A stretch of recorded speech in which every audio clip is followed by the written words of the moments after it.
This episode contains material that may be triggering to some individuals. Please check the show notes for more information and be mindful of your own mental health and comfort levels. Discover Inclusive Neuroverse, an incredible clothing and accessory small business created by an amazing 7-year-old with autism and ADHD. Their mission is to promote autism acceptance and celebrate neurodiversity through their designs created by their founder. As a former intensive needs special educator, this small business holds a very special place in my heart. I'm obsessed with their clothing, and each piece is crafted with love to foster understanding and support. Join their journey to make a difference. Visit inclusiveneuroverse.com and wear your support proudly. Make sure to use the code QUIETConnection at checkout, all one word, all uppercase, for 15% off your order.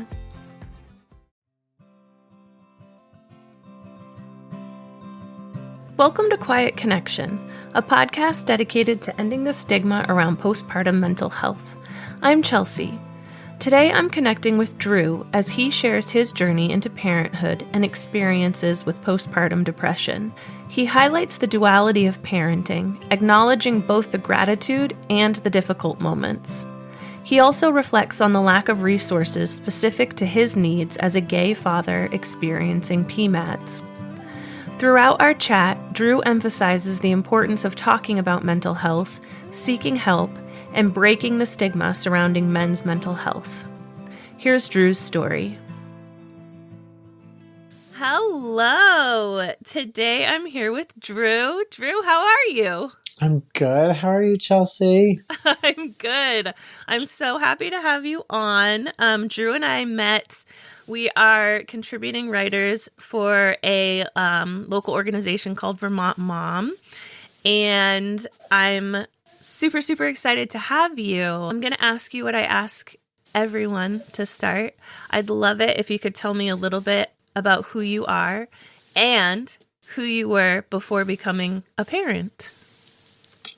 Okay. Well, contributing writer is generous because I still have yet to finish that onboarding that I promised Jemima that I would do. I currently live in Vermont with my husband and our 2-year-old son, and I am pretty much a full-time stay-at-home parent.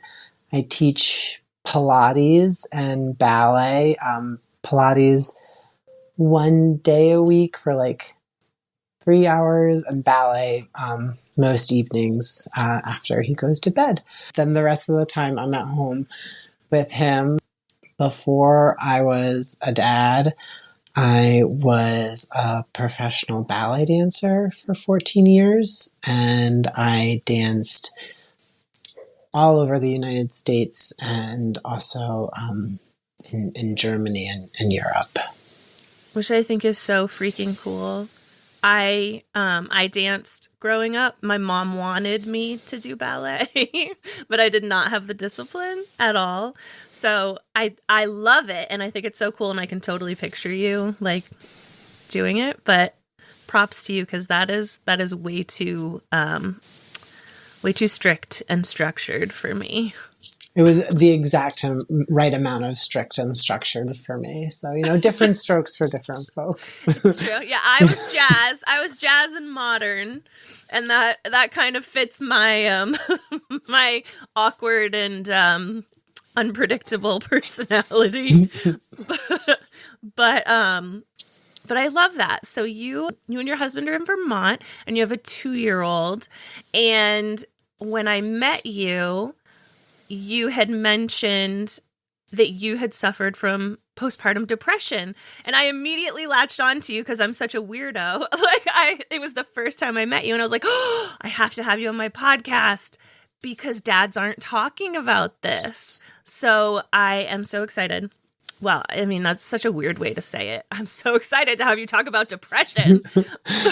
No, I'm excited to talk about depression too, because I definitely don't hear dads talking about it, but I don't hear people talking about it. And then I know it's been really helpful for me to be open and honest about struggling with it. And when you are, people are like, oh yeah, like this or that you just said resonates with me. And I'm like, yeah, that might be a little bit of depression, and it's okay to share that this is so hard and you're just supposed to be like 100% perfect at it all the time. The statistics for men is 1 in 10 will experience postpartum depression. I really want to delve a lot deeper in my own research and whatnot into how that also affects the trans community, how it affects just partners in general, because like it's just the non-birthing partner, because right now all of the studies are done on women and men, and that's it. And I'm like, there's so much more to it. But for the sake of this episode, we're gonna focus on the 1 in 10. Before we even dive into all of that, let's talk about your journey into parenthood. Did you always picture yourself being a dad?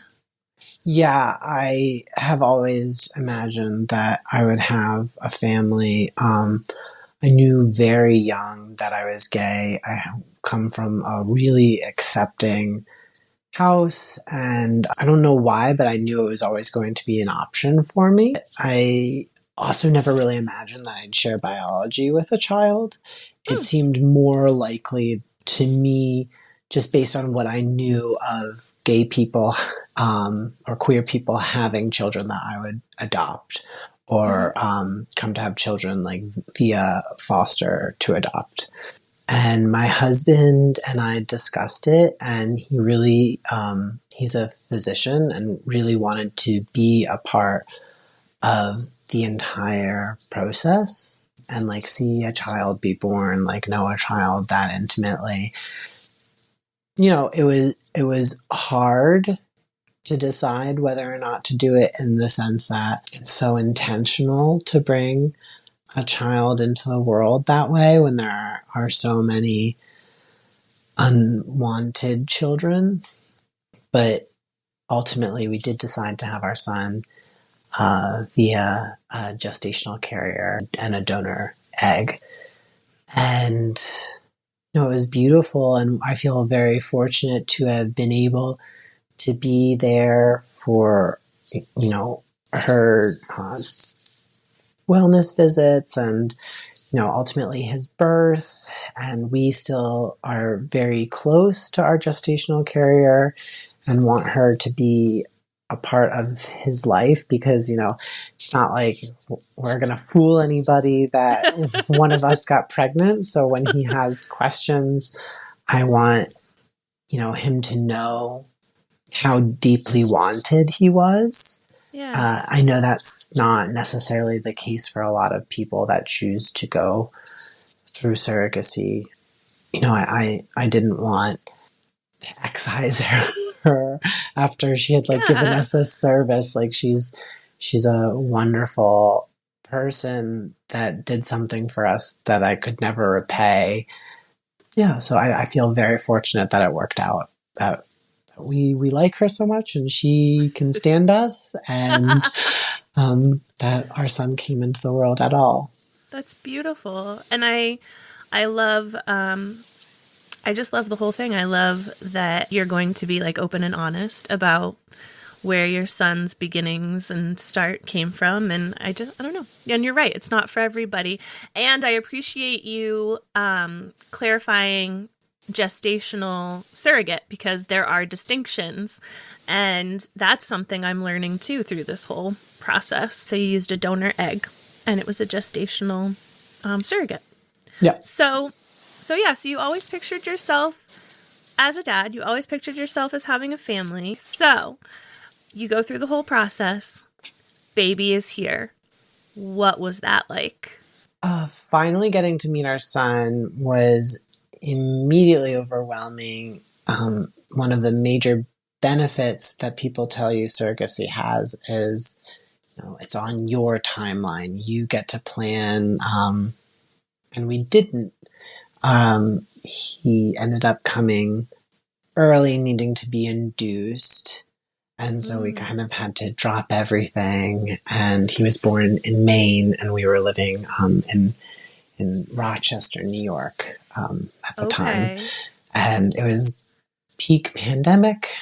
Oh. So, traveling across state lines and all of that was exciting, but also difficult and scary and kind of unknown.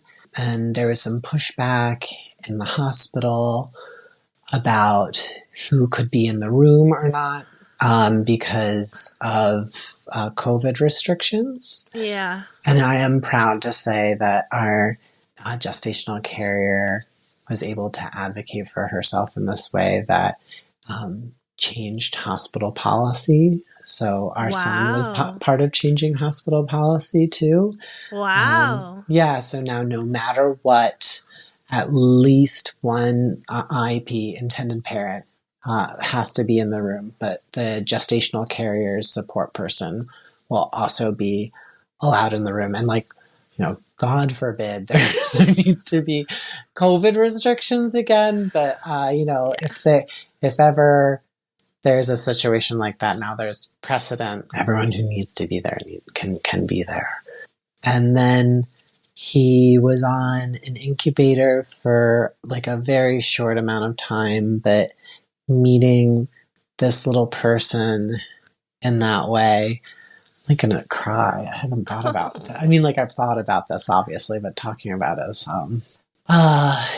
it was so stressful. We didn't know what was going to happen, and we were at home. We were in Maine, and he was so little. And I have always struggled with perfectionism, and thinking that I can control a situation to my will. And this was immediately and instantly out of my hands. And then he was well again very quickly. And it was just a scary little bump. And taking him home was great. And my family came to meet him. And we stopped in Vermont on the way so Scott's family could meet him. And the first couple weeks were so unbelievable because Scott was still in residency at the time, but he made the decision to step away for 2 weeks, which is I know that seems like nothing. Well, but, I mean, when you're in your medical residency, yeah, it's a big deal. It's very frowned upon, but he's a good one. And so he did it, and my family was there for those first 2 weeks, and so I felt very supported and bolstered. And I was very worried that my son and I, because we don't share biology, would have attachment issues, and then Scott had to go back to work, and my parents had to get back to their life. Yeah. And I had never, I think in my life, I had babysat maybe 3 times and for 4 hours at a time. Yeah. And suddenly I was alone and in a city that I had never really taken to, with no friends. On top of perfectionism, I had also had a slew of eating disorders and body dysmorphia. So I've always been very regimented in how I maintain my physical appearance. Mm-hmm. And I couldn't do that with him. He needed me all the time. And at first I became resentful. And then I was ashamed because I was resentful at someone that was so small. Yeah. And then I just started to really spiral. And I felt that he preferred Scott, and I was a terrible father, and I didn't know what I was doing, which was true. I mean, none of us do. Exactly. Yeah. But I also felt a lot of pressure to look okay because we are gay parents, and there's still a lot of judgment around that. I think there's more acceptance now, obviously, than before, but there are a great amount of naysayers, unfortunately, at the same time. And so I wanted desperately to look happy, happy, happy. Mm-hmm. And I felt so lonely. And I had signed up to be alone with this child, but I didn't want to feel lonely with the baby. And he was such a happy kid. And I really think that we often get, just as much as we can truly handle. Mm-hmm. And in that regard, like, I was so lucky because I don't know, like, if he had been like colicky or really temperamental at all, like, I don't know what I would have done, but he's just always been such a roll with the punches kind of kid that I would like wake up in the morning and cry and cry and cry. And Scott would be like, okay, well, I'm going to be gone for the next like 14 hours. Like, I love you. And I was like, I hate myself. Like, have a great day. And then I would just like walk into his nursery and he would be like all smiles and laughing. And I didn't want to talk to anyone about it. We see a primary care physician, like a family physician. So they treat all of us, and like, at our well child checks, she would ask how I was doing. She would check in with me, and I was like, I'm great. I'm great. Like, I just like couldn't let go of that facade. And it didn't really change for me until it started affecting my marriage more. I was so angry all the time that like I couldn't ignore it. And started asking more often, like, what was going on. I mean, I just have all of the things, Chelsea. I'm also like an actively recovering alcoholic. Okay. And so I felt very fortunate to have a 12-step program to fall back on. Mm-hmm. And I started attending virtual group meetings because, COVID. Yeah. And just having these people in my ear, like as I was going through the day, like hearing that other people were having a hard time in different ways from me. Like, I didn't want to drink, but like, my day was not my own and I was struggling with that, and just taking it one moment at a time with him. I started introducing breath work into my daily practice and finding little moments of time to do that.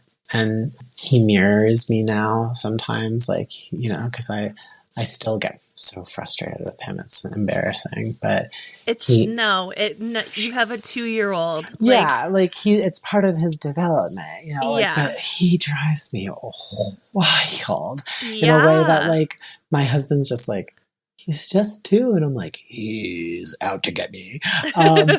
But we call them elephant breaths. Like, we'll do them together, and making time to be physically active has been really important to me. And then, like, this isn't prescriptive. Like, I don't know what I'm talking about. I just like, this is what worked for me. But like, I needed to start telling people that I needed help.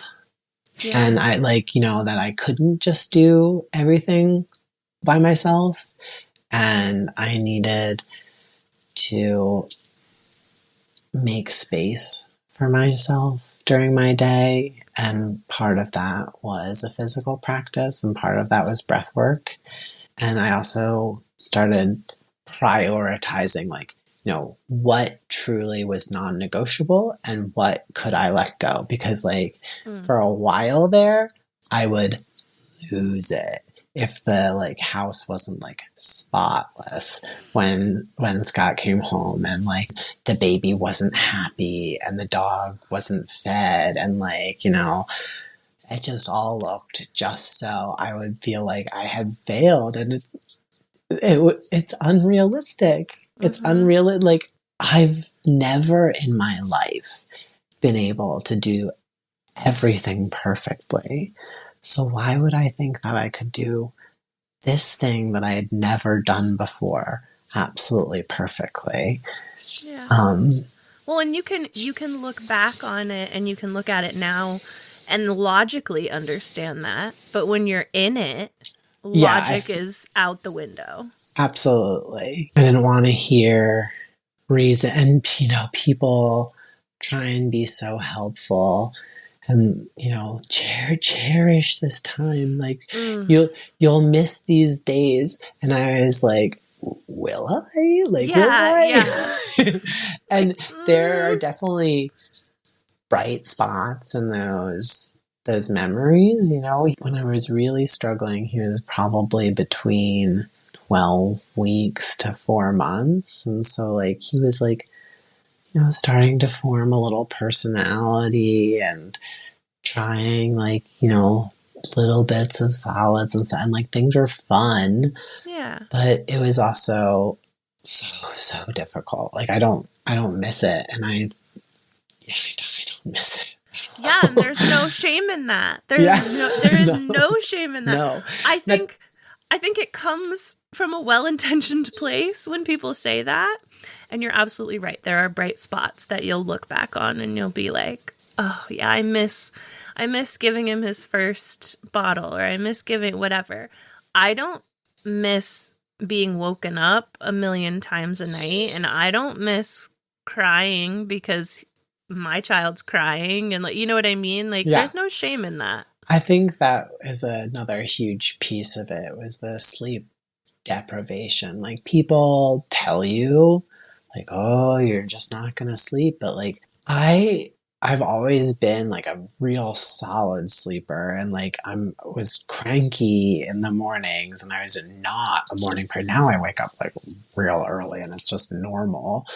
And your body does acclimate, but that acclimation for me was mentally grueling. Yeah. And I don't think that we understand that enough, that like I can't imagine also giving birth, because like the physical endurance of raising a newborn as like a healthy male like was so hard, but like on top of that, the mental endurance of just like, you are so tired. Yeah. And they can't do anything. No. No, you have to do literally everything. I know, and it just feels so selfish and crazy to say, because like he didn't ask for any of, and that's another thing that I'm trying to remind myself now. Like, he's not giving me a hard time. He's having a hard time. Like, he didn't ask for this. This might not look like how I imagined, but this is exactly what I asked for. Mm-hmm. I wanted to be home. I wanted to have him. I wanted to be married. There's so much in my life to be grateful for. Now, can I lose sight of that in like an instant? Absolutely. All he has to do is not use his words or say please or thank you. And I'm like, but I can, in the abstraction, know that there's a good deal to be grateful for. And that for me is growth, unfortunately. That's not unfortunate. That's something that I've had to learn. And honestly, doing this and talking to parents has really reinforced this idea of duality in life, and especially in parenting. You can be grateful and you can hate it. You can be grateful and you can be depressed. Like, both things can be true at the same time.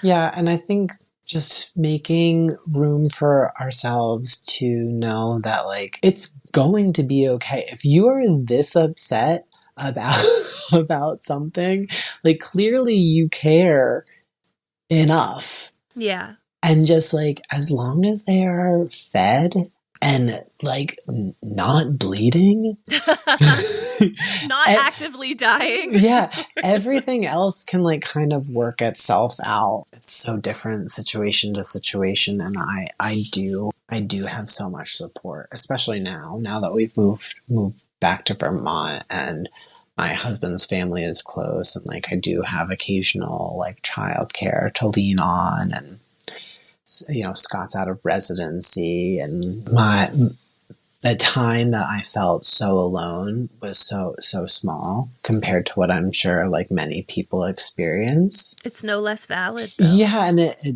it felt so endless. Yeah. Because when you're in it, you're just like, what do I do next? How do I get myself out of this mire? Yeah. And a word that kind of comes up a lot for a lot of my guests is isolating. Like, it just feels so isolating. And for you, that sounds especially true because, like you said, you were in a place where you didn't have a big friend group and you were like alone with your son all day, every day. So that's incredibly isolating. So there were a few things that you mentioned when you were talking about your journey that I kind of want to touch upon. So it's kind of like going to feel like going backwards a little bit, but I want to make sure that we dive into them a little bit. You talked about the stigma of being gay parents and how that sort of affected how you wanted to portray yourself. There's also a stigma in terms of men's mental health in general, and how you're just not supposed to talk about it. And there's a stigma as a parent to just not talk about the hard stuff. So I guess this is a two-part question. One would be, when was the moment for you that you were like, fuck that noise, I need help? So when was the moment when I said, fuck that noise? Like I mentioned before, I struggled with addiction, and like deep in my addiction, I used to say almost this like kind of mantra. I was very depressed then as well. And I would say, I hate it here. I want to die. Like just over and over and over. And sometimes I would say it so much in my head that I'd accidentally say it out loud.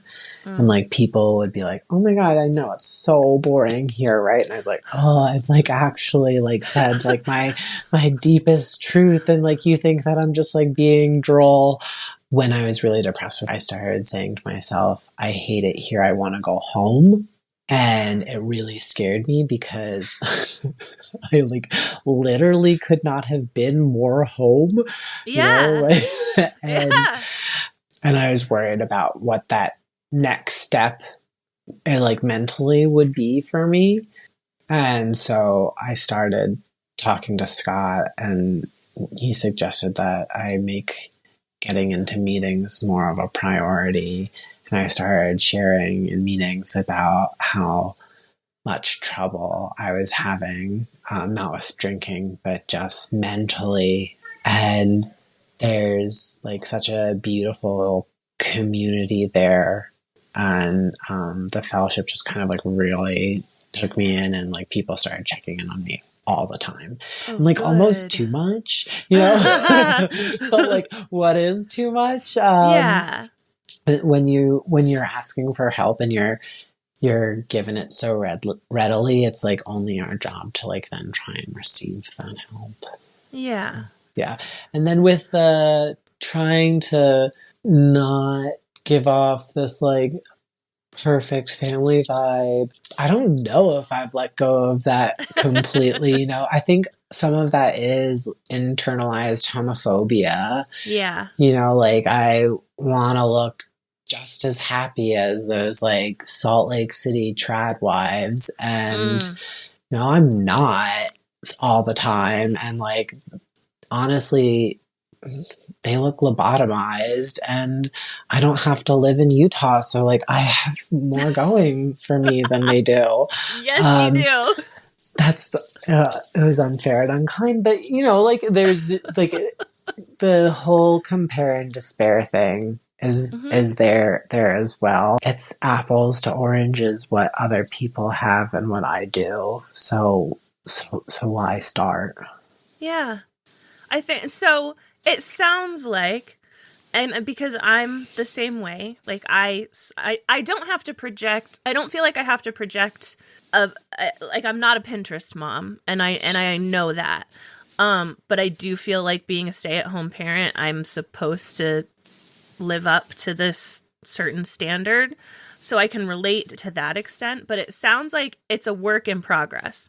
It's not beating you down every day anymore, but it's a work in progress. Yeah, I think a work in progress is a great way to put it. I mean, as a stay-at-home parent, you go to playgroup or whatever, there's always at least one parent there that seems to just like really be getting it. And we showed up, 10 minutes late, covered in God only knows what, and like with only one shoe on and the other one hopefully is in the car. And I have jealous tendencies and I addiction mentality, and I'm just like, well, they're doing and I'm not. And just because someone else is doing what I'm not doing doesn't mean that they're more than I am. And the same way as just as if I'm doing something that someone else is doing, that means that they're less than I am. So yeah, I've been trying to just like let it be what it is. But when some well-meaning parent at whatever tries to give you like some, I'm sure, well-meaning advice, it does make me be like, oh, this is an audio medium. I just like really really drop my face. Like you can go tell yourself, you know what. I feel that so deeply. And another thing that I'm hearing from a lot of guests and members of the support group is how we need to feel supported as parents, but the advice is just not helpful. It's just not helpful, and the comparison is just not helpful. So, like, it's cool to say, like, I feel you, or like, I've been there, but not like, oh yeah, like when my baby did that, this is what I did, and blah, blah, blah, blah. But you're like, cool, yeah, I tried that about 8,000 times, and that didn't work for my kid, so. Yeah, we're all different, and like all of our children are different. So why would the same solution work? No, and for everyone 100% of the time. And like you said, it's so well intentioned, but it just, for a lot of us, it just embeds more shame. It's just like, great, that worked for you. Well, it doesn't work for me. Yes. Yeah. And I think that's why when I was talking about like, this is what I did to help with my feelings of postpartum depression, like I tried to mention like, this isn't prescriptive. Like I'm not saying like go out there and do exactly what I did. Like start teaching Pilates. Yeah. I'm a 33-year-old high school grad. Like what do I know? Like I'm a former addict. Like you go do you. Like I'm over here just like making it through the day. Like the rest of us. Yeah, exactly. Like Jessica Simpson said, we all put our pants on one leg at a time. So. Did Jessica Simpson say that? Yeah, I think so. I'm like, I have like a vague memory of like an MTV commercial where she said that, and I was like, you know like what, right?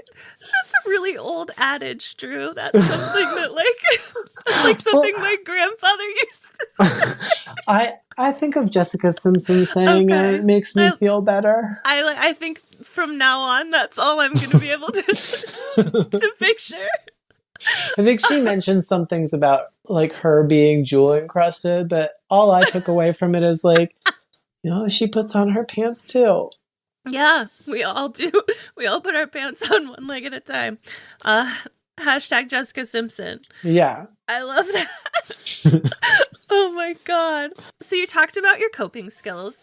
It sounds like having a history with mental health disorders and addiction sort of helps you already have some tools in your toolbox, which is amazing. Did you know of / utilize any resources specific to your needs?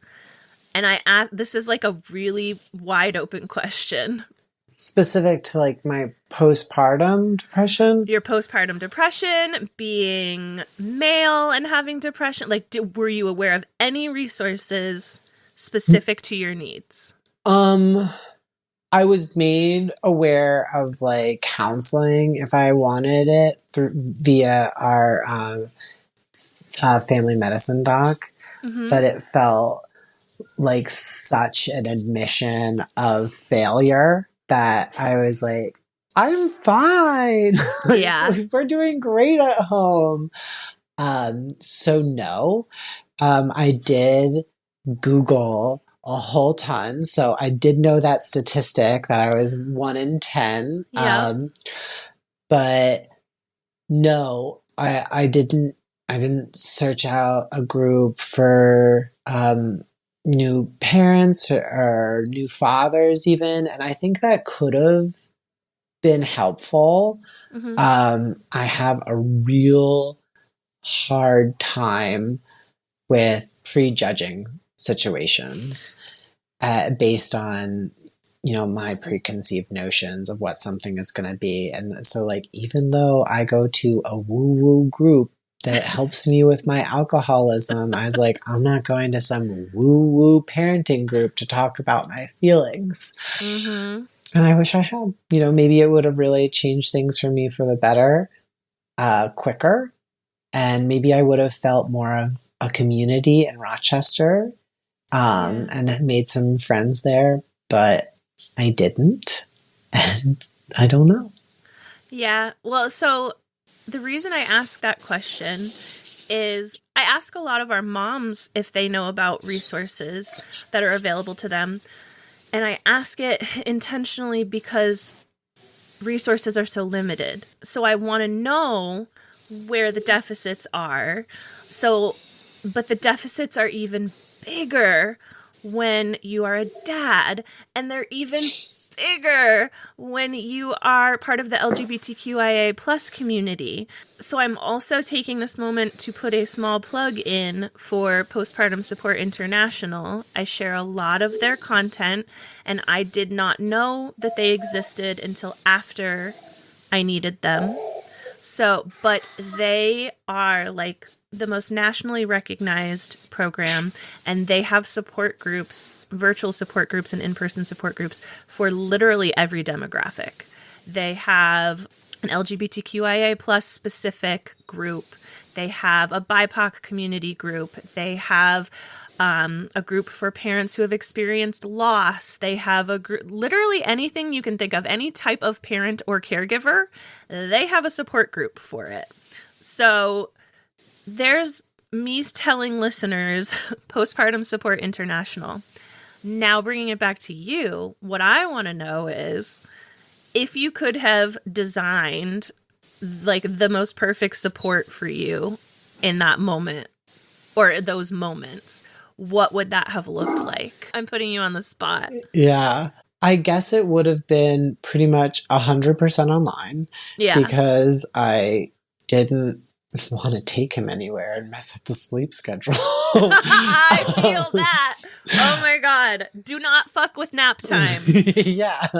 Pretty much exactly what you described. You know, I would have rather spoke to queer parents, but really it would have been nice to talk to some other new gay dads. I still don't know a lot of gay fathers. You know, everyone always touts Vermont as being so welcoming and liberal, and it is those things, but it's not a incredibly diverse community. No, like we're not a village of gays. Yeah, like yeah. you've got two gays with you right now, but like we're not just a village of gays frolicking in the cow fields. It would be nice if it were that, for sure.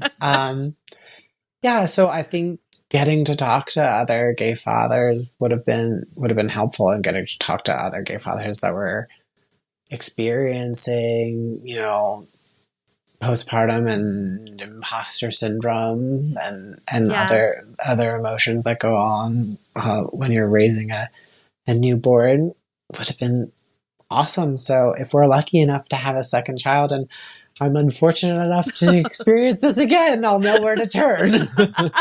Now you know to look to Postpartum Support International. Hopefully that doesn't happen.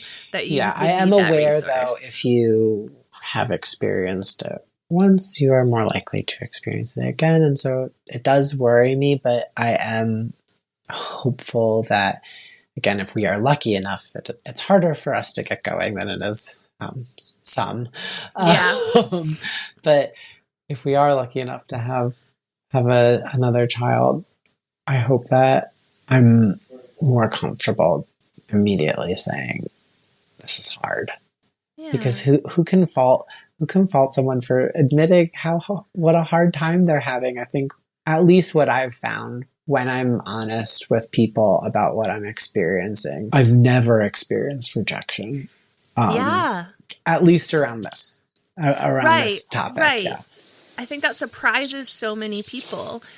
And what we're trying to do and what I'm trying to do with Quiet Connection is like break that stigma, make these conversations normal. Because when you do say it out loud, I can't even tell you how many times I've had people tell me like, yeah, I'm met with support, or I'm met with like, yeah, that happened to me too. And it's like, if you're not talking about it, then we can't connect with each other. And if we can't connect with each other, then we're not going to get the support that we need. So talk about it. Please. I'm really good at talking to myself. That's why you have a podcast. I guess so. You would think, but I don't like listening to myself talk at all. Oh yeah, I won't be listening to I'll download it for sure, but I won't be listening. I'm sorry. That's okay. It's totally fine. I don't blame you. I don't listen to my episodes because I have to edit them, so I have to listen to them over and over and over and over. Yes. Yeah. I always think back on, we went to Disney World when I was like, I don't know, 9 or something. They had this thing where you could like dub your voices over like the famous characters, and I did one, and like I remember like really going for it and like having fun, and then it like started playing back, and I like got this like sick feeling and just had to walk away, and then heard another family be like, oh, I guess that's just an example of how you could do it, and I was like, oh, like I love how open and honest you have been about your whole journey up until this point.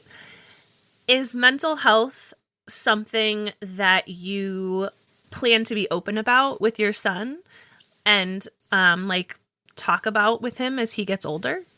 Yeah, I definitely want him to be aware of, you know, especially the effects of drugs and alcohol, but like just that we get sad sometimes, you know, and we already talk about that now, like, you know, he's had someone take a toy from him, or he's had someone say no when he has to play, and we say like, you know, it's okay to feel sad, it's okay that hurt you, and like, you know, Bubba we call me Bubba and my husband Dad. Okay. Bubba feels sad sometimes too, and when we feel sad, what we have to do is ask someone for help and tell them that we're not feeling okay. And so he's 2, so he'll someone will disappoint him and he'll say, I'm not okay. Oh my, is he closer to 3 or is he a new 2? He was a middle 2. He was born in November, and we're recording this in February. So like he's like a middle 2. Drew, it's March. Oh, well, it's March 1st, right? Or 2nd. It's March 3rd. Like, well, you know, I'm a stay-at-home parent. It's okay. Like, I know time doesn't make sense, but I'm like, no, we finished February. Don't take February away. We finished it. We're through it. So I guess, does that make him closer to 3? I don't know. Sure. I don't know. Well, the only reason I ask is, so my youngest is 20 months. So she's not quite 2 yet, but she's just barely starting to be like mad. That's a Yeah. bit mad. I mean, his language, like in the last really 3 to 4 months has like exploded. Because for a minute there, I was like, oh, are we doing this? I have those moments too. I'm like, are you gonna start? Like, yeah. But yeah, no. I only ask because that while that is an adorable, like, I am not okay. Like, that's an adorable way to say it. That's also really developmentally, like, ahead. He's special. What can I say? Yeah. Well, no, but you've done it speaks to what is important to you as a parent, and you've given him those tools to express himself and say, I am not okay. I hope so. Thank you. No, for real.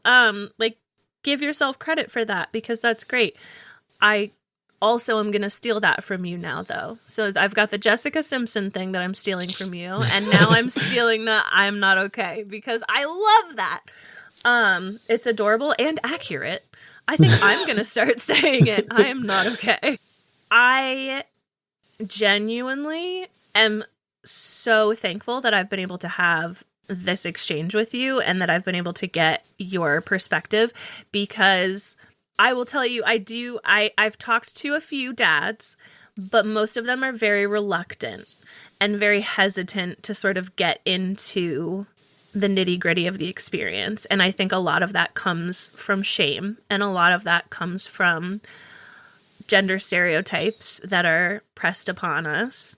So I love how open and easy this conversation has been.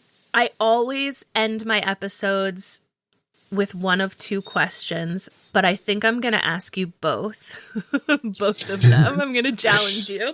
The first one being, what do you hope others take from your story? People who are listening right now, dads or gay dads or partners or what do you hope they take from your story? You're doing great. You're not doing it perfectly, but you're doing great. And you love your child as best as you can. And that's all they need. And that's all you need to give. And like, I am enough and you are enough. And that's all I ever wanted to be, was to feel like I was enough for myself and for someone else. And I am today. And I might not feel like that in 20 minutes, but I will be able to find it again. I love that. And I anticipate now that I know the answer to this next question, but if you could go back in time before becoming a parent and before experiencing postpartum depression, and you could instill something within yourself, you can't tell yourself what you're going to go through, but you can instill something within yourself to get you through, what would you instill in yourself? Hopefully I would know more about the stock exchange. Oh my God. But barring that, I guess I would want to tell him, like, I love you. And like, we work so hard to be here, and we're here now. And this is going to be the hardest thing you've ever done. And it's going to be the thing that you cherish the most on top of it too. I love that. I've never gotten the same answer twice. And the stock exchange thing killed me. Because everybody takes it so seriously. And this is the same thing. Like, listeners, I have all of my guests fill out a little questionnaire before our thing. And Drew's was so, like, it felt like I was talking to you. Like, I was like, this is going to be, you're like, oh my God, do people actually answer this question? Like, yeah. It was such a deep question in the Google Doc. I was like, oh, it's going to cut me off, I guess. But like, so like, that just seems very on brand for you, and I love it. I love it so much. But yeah, I love that. I love that you would tell yourself that you love yourself, like, instill that within you, and yeah, it's the duality. It's the duality. It's really, really hard, and it's really, really beautiful, and it can be both. Thank you so much for doing this. I cannot wait to have my listeners hear your story. And yeah, hopefully this is not the last time we chat, because this was No, great. I have to start doing those writings, and so hopefully, and then like I'll get invited to like a mom get together, and then we'll get to hang out there. Yes. Here's another plug, Kinder Music. If you're looking for a reason to get out of the house, I love Kinder Music with Rachel. It's a Vermont thing. Thank you again, Drew, so much. And yeah, just like you said, one day at a time, one moment at a time. You're welcome so much. This has been lovely. Thank you, Drew, for sharing your story with me. I connected with many of the things we discussed as a mother, and I strongly believe that the number of fathers facing mental health difficulties after becoming a parent is probably higher than we realize. Thank you for helping to break down the barrier and create a safe space for men to have these conversations. You can keep up with us on Quiet Connection by following us on Facebook, Instagram, TikTok, and Threads at Quiet Connection Podcast. You can help our community grow by leaving us a rating and review on Apple Podcasts or Spotify, and consider sharing our episodes on social media. To share your personal journey, you can contact us through our website at quietconnectionpodcast.com or by email at quietconnectionppmh@gmail.com. Join us next time when another story is told, and you realize you are not alone. I see you.